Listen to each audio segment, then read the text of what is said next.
Hello dear students, स्वागत है आपका एक बार फिर से मेरे यूट्यूब चैनल पर। तो स्टूडेंट्स, अगर हम बात करें, राजस्थान में 8वीं बोर्ड की परीक्षाएं प्रारंभ हो चुकी हैं, जिसके अंतर्गत एक पेपर आपका हो चुका है और अब आपका 21 फरवरी को हिंदी विषय का पेपर होने वाला है। कारण क्या है कि राजस्थान बोर्ड में एग्जाम सेंटर पे ही क्वेश्चन पेपर को जमा कर लिया जाता है, तो बच्चों को पता नहीं चलता है कि किस तरह का पेपर जो है एग्जाम में आने वाला है, क्योंकि पुराने पेपर भी वो देख नहीं पाते हैं। पेपर को वहीं पे जो है सबमिट कर लिया जाता है। तो बोर्ड ने जारी किया है, यानी RSCERT जो ऑर्गेनाइज करती है 8वीं के बोर्ड की परीक्षाएं, उसने नमूना प्रश्न पत्र जारी किया है, जिसको देख करके आप अंदाजा लगा सकते हो कि हिंदी का पेपर आपका किस तरह का रहने वाला है। तो आज हम देखेंगे कि हिंदी का नमूना प्रश्न पत्र क्या है। बिल्कुल वही पैटर्न जो है बोर्ड में आपका रहने वाला है। तो देखिए, हिंदी के अगर हम प्रश्न पत्र की बात करें, तो समय जो है आपके पास रहेगा, यहाँ पे आपके पास 2.5 घंटे का समय रहने वाला है, जिसमें टोटल 80 नंबर का आपका पेपर होगा। खंड ए जो है वो आपका वस्तुनिष्ठ प्रश्नों का होगा, यानी खंड ए के अंदर आपसे MCQ पूछे जाएंगे।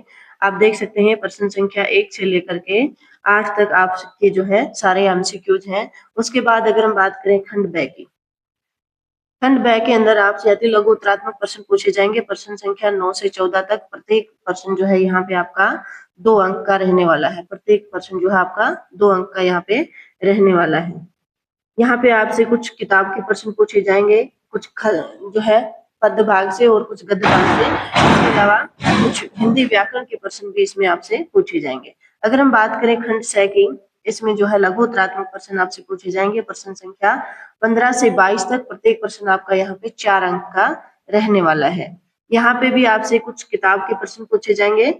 आप देख सकते हैं यहाँ पे जैसे कविता का प्रश्न पूछ लिया है, यहाँ पे कविता की सह व्याख्या जो है यहाँ पे आपको करनी है। इस तरह से 4 नंबर का ये प्रश्न आपका रहने वाला है।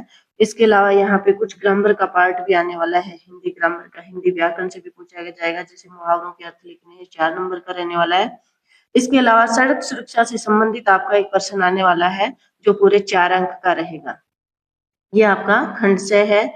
उसके बाद अगर हम बात करें खंड द की, खंड द के अंदर जो है आपसे निबंधात्मक प्रश्न पूछे जाएंगे, प्रश्न संख्या 23 से 25 तक के जो है प्रश्न इसमें रहने वाले हैं। प्रत्येक प्रश्न जो है यहाँ पे 8 अंक का आपका रहने वाला है।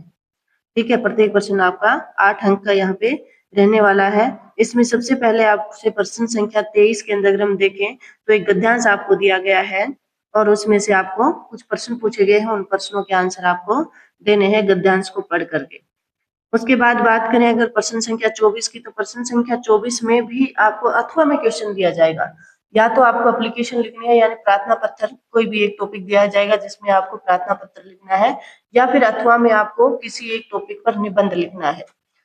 तो मैं आपसे पर्सनल जो है सजेशन ये दूंगी कि आप निबंध कीजिए, बाकी आपकी मर्जी, आप चाहें तो प्रार्थना पत्र भी लिख सकते हैं। यानी इन दोनों में से एक आपको अटेम्प्ट करना है और एक के ही नंबर मिलेंगे। ऐसा नहीं है कि आप निबंध भी लिखते जा रहे हो, प्रार्थना पत्र भी। तो कोई एक ही आपको लिखना है। अथवा में दिया गया है क्वेश्चन।